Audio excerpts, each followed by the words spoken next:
Okay, we've got 7 o'clock, so we're going to get started. Welcome back to our Wednesday wind down with Dan, and this time with Sandra. So I'm Dan Conger. I'm a backpacker, a hiker, and beer enthusiast. So tonight I'm drinking peanut butter stout by Belching Beaver.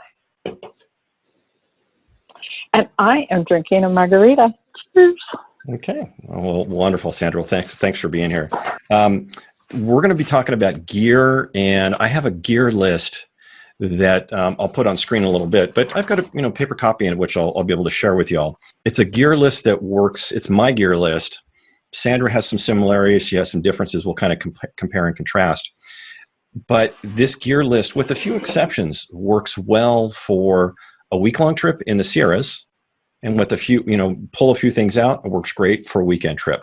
So here's the big thing, right? Is this gets me to two different weights. It gets me to either 34 pounds for the full loadout. That's water, food, everything for a week. Or it can get me down to 16 and a half pounds for an overnight. So, that did I say that right? Was it 16? Let me double check my numbers. Oh, pardon me. Light. 20, little light. Okay. 21 5 pounds. Okay. 5 pounds. Yeah. Okay. You got me. You got me. That's why I sent you the list, so you could double check me when as I'm going along. So I'm going to start off by going through my gear. So I'm going to take a look at the first thing, and that's the pack, which I put around the other side. So you're going to have to entertain them while I talk for a minute. I was almost. Well, the best part of Dan's pack is that it's always over there. Yes. So I've got an Osprey Exos 58. So, and I don't have the lid on. I pull the lid off. I leave the brain at home. And in this pack, I've also got a phone pouch from Gossamer Gear. I've got a Justin's water bottle holder because I use water bottles. And I've also got a Gossamer Gear umbrella clip, which is kind of a real cool thing that allows me to mount my umbrella. Inside my pack, I use a trash compactor bag as a pack liner. So that pack and all the little goodies associated with it gets me to about 2.5 pounds. Okay. The next thing I have on my list is my shelter. So here I've got a tarp tent notch, and this is their Sil Nylon tarp tent. They just came out with a tarp tent notch that's made of DCF, which I'd love to, but I don't know that I can use my entire $1,200 stimulus check on that one. So, and then I also have a piece of polycro for when I do cowboy. I don't use it underneath my tent. The one thing I do want to mention about my tent, my stuff right now is rolled up, but it's only rolled up because I'm keeping it organized to show you folks. I don't roll any of my gear. I don't use stuff sacks. I just stuff everything, and I think it fits better. So, Sandra, what kind of tent? Yes? I wanted to ask, so do you stuff your tarp tent? And didn't you have a Dyneema one? I've never had Dyneema tent. I do stuff it into the backpack. I don't use the stuff sack at all. I just cram it into the pack. And then what I usually do is I'll take my pot and other weird shaped things and just kind of catch that on the folds, and I think it fits in better. Now, Sandra. Okay, so I just got the tarp tent. And I got the Stratospire LI, so the lightweight one. And that was my Christmas present to me, and I haven't used it yet. But I did go to the park, and I set it up, and I'm super excited. So we have to go out so I can use it, because I want to try that bad boy out. And so the Stratosphere is, it's a 2-person tent, but it is going to be the first year that Rich and I are going to be setting up a tent without a frame. That's right, because no both poles. of these, because mine uses trekking poles. Does yours use trekking poles as well? Yeah, this will be a trekking pole, and I had a hard time deciding whether I wanted to do that or if I wanted to go with Z-Packs where I could buy the trekking, or I could buy the poles and just kind of retrofit it to where it would be a standalone tent. I did hear that tarp tent will have a way to retrofit it to where I could use it, but I'm not holding my breath. I'm trying to grow up. Okay. We'll see. So my tent and pad gets me to 1.8 pounds. So yours probably not much more than that for two people, right? So you're Right. It's 26 ounces. yeah. So, but you shelled out for that DCF. So, but that's wonderful. I know exactly. So my sleep system, I'm using I'm looking at my list. This is a Thermarest Uberlight. Again, I've got it rolled up just to hold it in here. And they have these, these little standard little thread nozzles here. And then I also have I'm considering it part of my sleep system, and this is nearly a duplicate. I've got a trash compactor bag, but I've also got, I'll have to show this. There we go. We can see it's an adapter. It's a homemade adapter that fits onto onto this. I'll probably later on do a gear hacks show, and that we'll kind of talk about some of those. Pillow I use is a Big Agnes Axle or AXL. It's a nice little blow up pillow. And then because I'm a little nervous about the Uberlight, and because I don't carry a chair, I do have a Gossamer Gear 1/8" pad that I use kind of as a sit pad, something to lay down on it. And I also put it underneath my sleep pad. So that's my sleep system. That gets me all of that. That's about another 1.8 pounds. So. Now, Sandra, so my sleeping bag, what is for my sleeping bag? Okay. My sleeping bag, I'm using a Z-Packs sleeping bag. It has a 3/4 zip, no hood, comes up to about here. Super light. Again, I don't use a stuff sack, but I'm doing it for today. Now, this is a 30-degree bag.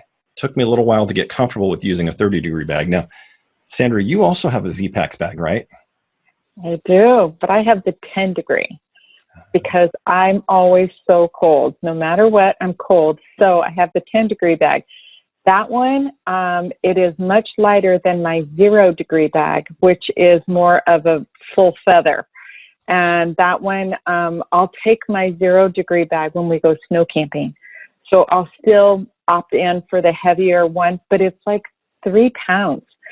So it's so much more. I'll just do the 10-degree, and the 10-degree in the summertime is pretty good.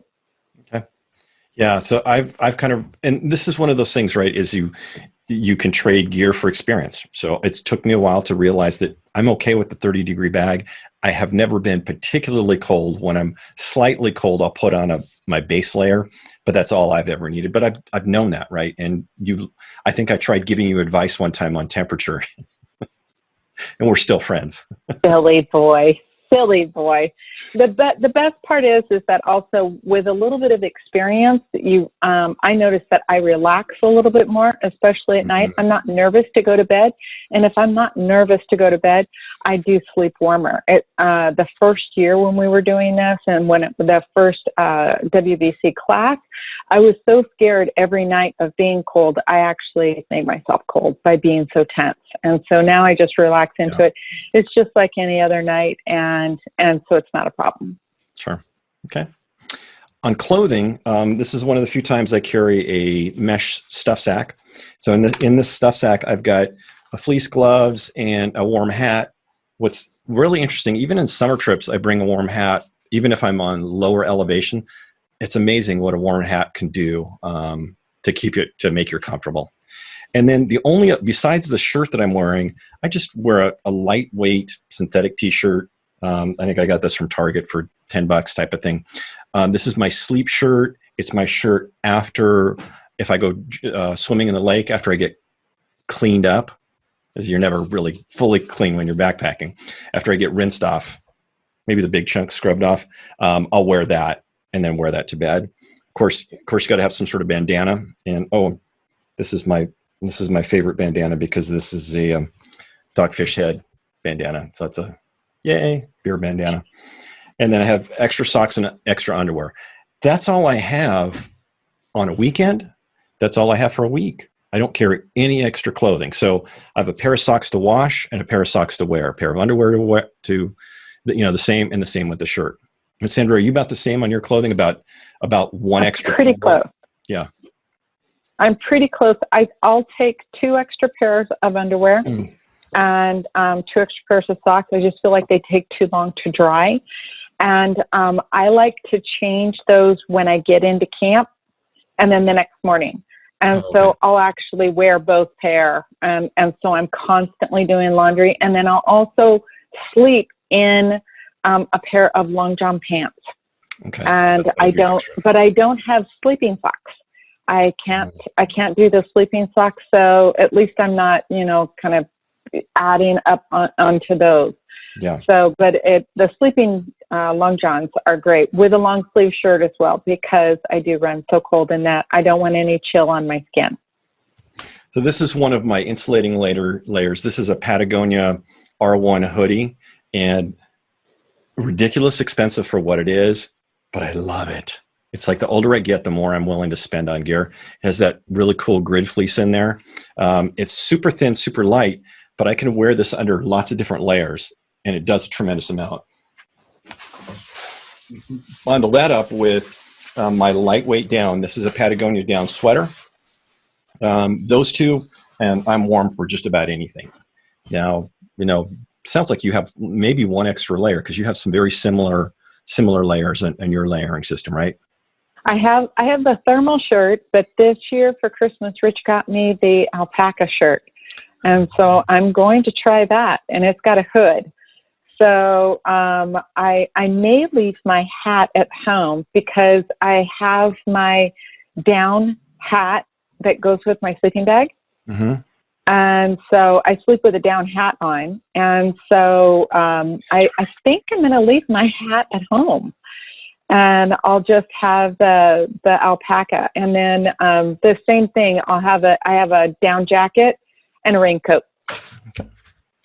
So in my kitchen, I'm using I believe this is it a Ziploc? It's a twist type of lid with reflective. Yeah, I use this as my cozy, but I also use it as my cup. I ditched a cup a couple years ago. I've got a titanium spoon, which it was a long titanium spoon, and it just fit better. Ultimately, I cut it down.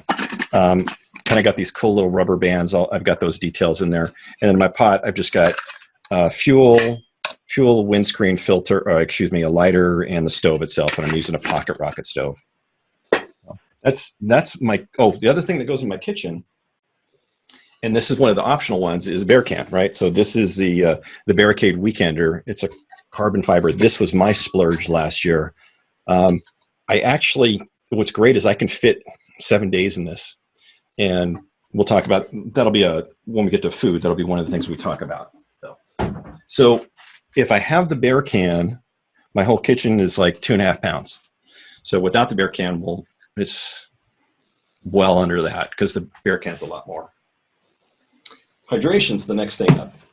One of the things I've been doing is I've been using smart water bottles, right? So I carry 2 bottles, a full liter and a 3/4 liter, and the 3/4 liter has a sport top on it. That fits really well in the Justin's pouch that goes on my shoulder. Now, Sandra, are you still using a Camelback or a bladder? I was, this year I'm going to take off of the Camelback and I'm going to go to water bottles only. I haven't figured out what my water bag will be that gets me through the filtering. I'm thinking about the CNOC, but I haven't decided yet of which one I want to go to, but I want something that's more durable than the Sawyer bags. Those Sawyer bags, I took a brand new one last year and it still had a hole in it by the second day. So last year I switched to these Evernew bags, and those have held up pretty good. CNOC right now is sold out, so I'm going to order them when they're back in. Right, I think their production is down. What's nice about those is they have a big zip at the other end, and then I don't. That's it. The scoop. You don't need the scoop, right, to scoop up water. Now this is something I'm trying this year. As I've added this, I can hang it, and now I'm using I just recently got. The Sawyer, I believe this is the micro. Yeah, because the mini, right, the micro has barbs on both ends, and I can do a gravity feed on this one. So I used to do gravity feed years ago. I'm going to try switching back to it. Weight savings or not, it's probably more about convenience. Once I like the Sawyer, I like to never have to pump water again, which was really kind of cool. Well, so how long will it take the water to get through there? Wow. It's hardly any longer. I did a time on it. It was really quick. Now, what happens, Really? what happens a lot is filters, even though you've back flushed them, they can get clogged and they can lose some of their capability. So Dave Count and I were talking. We just like changing our filters out every single season. I just get a new filter, pitch it, don't even do it, or I'm going to take that filter and put it in my emergency kit, like an earthquake kit, or keep it in the car in case something goes sideways, right? You know, if Armageddon happens while you're away from home. So, right. The zombie. Yeah, I know all the people that were that were banking on the zombie apocalypse didn't help. This didn't help them. Okay, wet gear. So this is variable on overnight trips. On overnight trips, I may be able to know exactly what the weather's going to do, and I may not bring any or very little of this one. So I have what is this is a Marmot Nano jacket. It's discontinued. It's a pretty nice Gore-Tex jacket. Definitely more expensive than the Marmot Precips. That comes with me all the time because it's a great wind layer too, right? This and the R1 hoodie, man, I'm warm quite well. Well, I used to make fun of both Jim and Dave for some of their rain gear. I've since adopted every single one, and I have personally apologized to Jim. And here's my public apology to Dave as well. I forgot this is not called a rain skirt. It's called a rain kilt. We kept calling it a rain skirt, and we would call theirs a rain skirt, and we would call it a parasol, just to make fun of us. And now I have a parasol and a skirt. This is the original Go Light umbrella. They're now made. Somebody else is making them now. I want to say it might be Gossamer's is selling a very similar version. Very light umbrella. I think they are. This is a major game changer, right? I don't take a pack cover. This can cover me, my pack. I probably don't even need to have my rain jacket on if it's a light rain. The first time I brought this in the rain, I'm like, oh, you could hear the angels singing. It was just the greatest thing. I don't use it in the desert for sun, but other people do. So I'll probably always bring my umbrella. I'll always bring my rain jacket. I probably won't bring the rain skirt if I know there's no rain. And then the other one that I will not bring on local is water shoes. Now, this is one of those things. This is, they say you pack your fears. What you fear, you try to overcompensate with gear. I'm always afraid of having wet feet, and I have not gotten used to walking through creeks with my low hikers. Someday I might, maybe not. So until such time, I'm carrying water shoes. Now, these annoy the hell out of me because these stupid things are like 13 ounces for a pair because I got big feet. They always say, oh, it's only 9 ounces. Like, yeah, that's for like size 6 girl feet. No, when you get 13 and 14, if this is 13 and they're snug, yeah, I got big clown feet. So yeah, these are heavy. So I try and leave these when I don't need them. So I will bring those on a week-long trip in the Sierras because you got lots of stream crossings. So till such time I can get used to getting wet feet, I could shave almost a pound out of my pack. So, but I'm on a search for this. I have a question about that. So yes. Can we take the liners out of the shoes that we wear? Take our liners out of the shoes, our socks off, put our shoes back on, cross, and then put the liners back in and the socks back on, and it won't be that bad? I would try that local before I try it on the trail. That's a practice that a person can do that. How's that? Okay. Navigation. I am carrying a 7.5 minute map, a Sun2, a standard compass, but the one that I've also added, and this isn't really navigation, this might go in electronics, is I'm carrying a PLB, personal locator beacon. What's really nice is this is group gear. So when we go out together, my entire group knows that I have this, but we also know that when you hit this button, the trip's over, right? It's all hit the fan, and it's a little bit for peace of mind, but it's also for the folks that are staying at home to know that things really go sideways. And there's a location device. Pros and cons on that. We'll talk about them later in electronics, but there'll be another episode on electronics.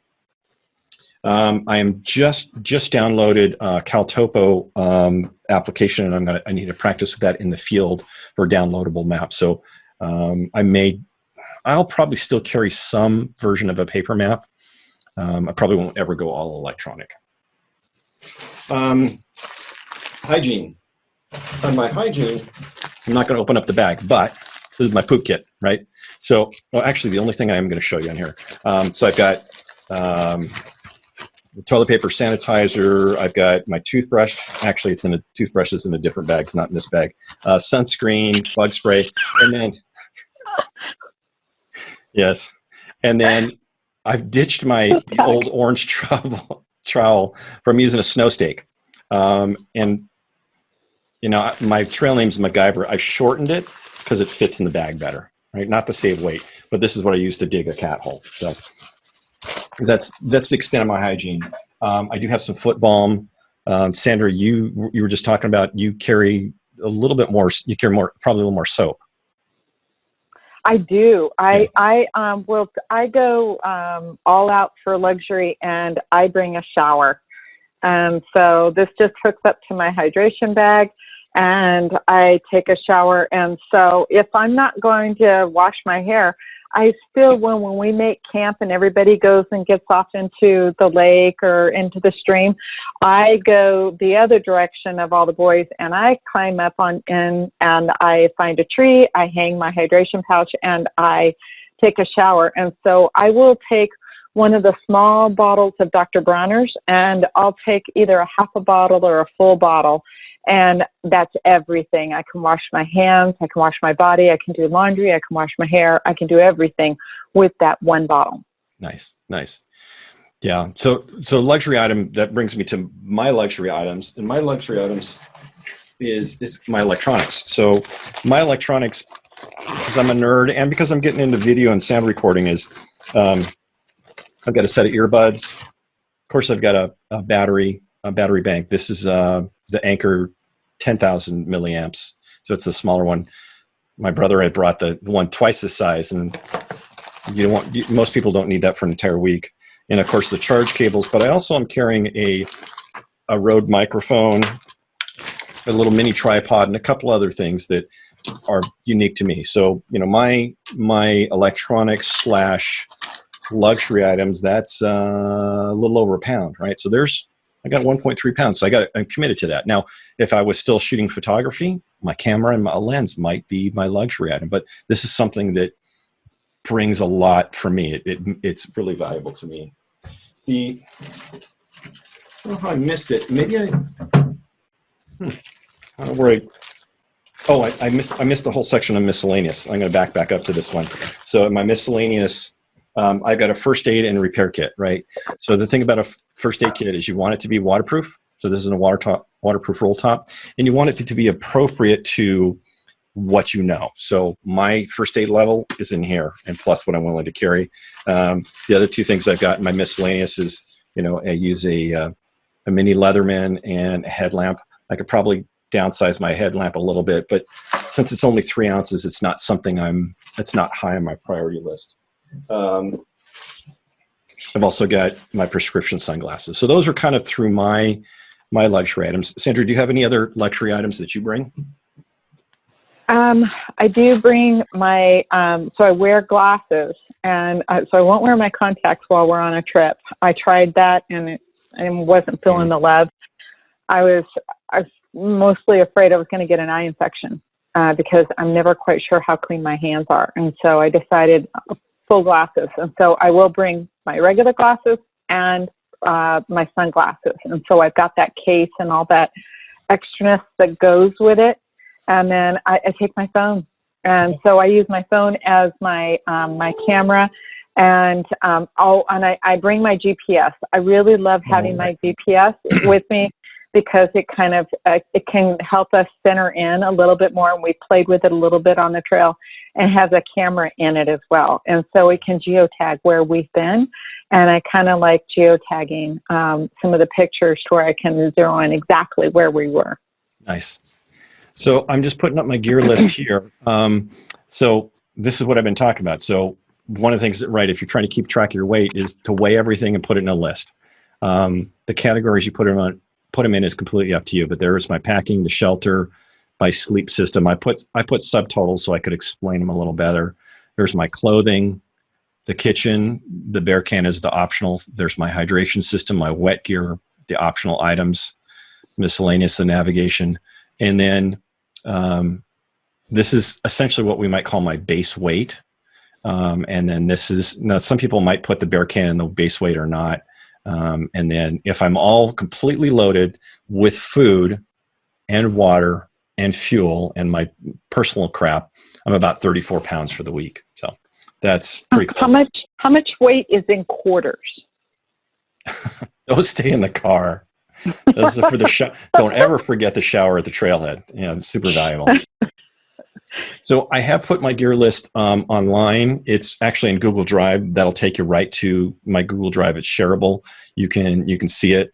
But if you aren't currently doing a gear list, I highly recommend it. I'll put this in the YouTube links as well. But using this is a great idea. So, okay. So we got just a couple minutes before we wrap up. Any questions from anybody out in the gallery? Anything that you wanted to ask about, or even to criticize or critique on what we've done? I'm going to preface this by kind of saying this is not ultralight, but it's not glamping, right? So we're trying to find this comfortable gear, comfortable level that fits my experience, that fits your experience level, and that makes it interesting enough for us to spend some time out on there. So,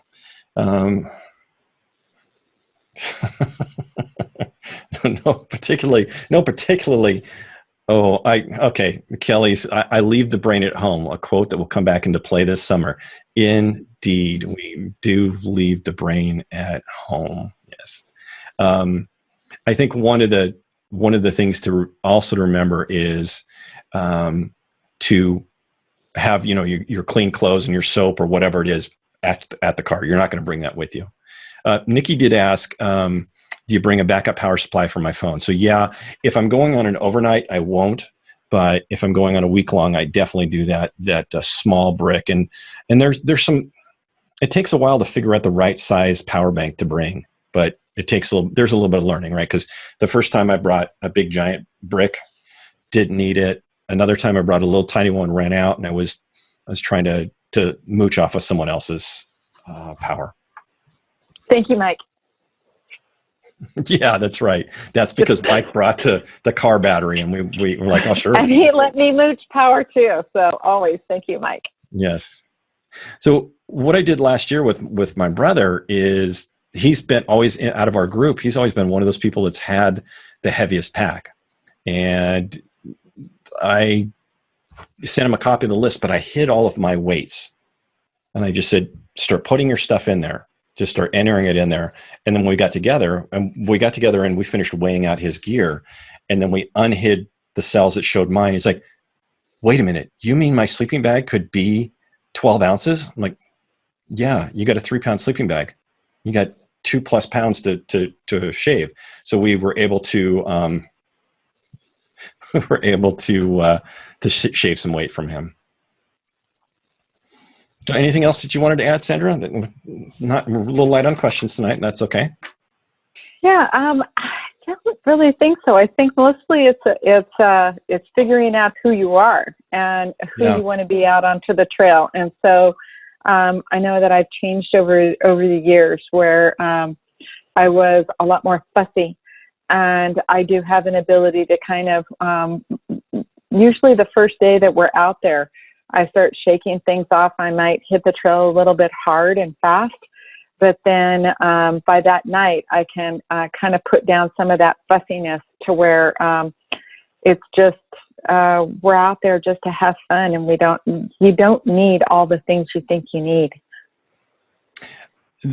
Right, and I think my thought building on that is that I've heard people say, well, like, buy the best quality now, so then you never have to replace it. All right. So like that Patagonia R1 hoodie, it was probably $60 or $70 for a stupid pullover It might even be more than that. It was ridiculously expensive when you could have a light wool sweater for $8 from the thrift store. Well, at some point, I'm like, you know what? I'm going to be doing this. I like this. Or the same with the sleeping bag. There's no way I could have been comfortable in that sleeping bag or in that pack when I first started. The first pack I had was the 6.5 pound backpack. So it took me some time to get used to it. So I think it's okay to have that learning curve. And then the other one is my kitchen. My kitchen has changed so many times. I keep making little every year. Right. But what's nice is the kitchen isn't really expensive. I mean, the most expensive thing is a titanium pot, right? That is, other than that, it's, it's in $20 and $30 increments. And I can always, I can regularly find $20 to $50 to plunk on a piece of gear. I'm not going to find $300 to spend on or $500 to spend on a piece of gear. That I'm going to mull over and really think about it. So, yeah. And I beat myself up on whether or not I would get that tent that I still haven't used. But we shaved off some weight, and we had a very, I felt like it was a good, lightweight, sturdy tent. That thing has gotten us through a lot of storms and a lot of miles.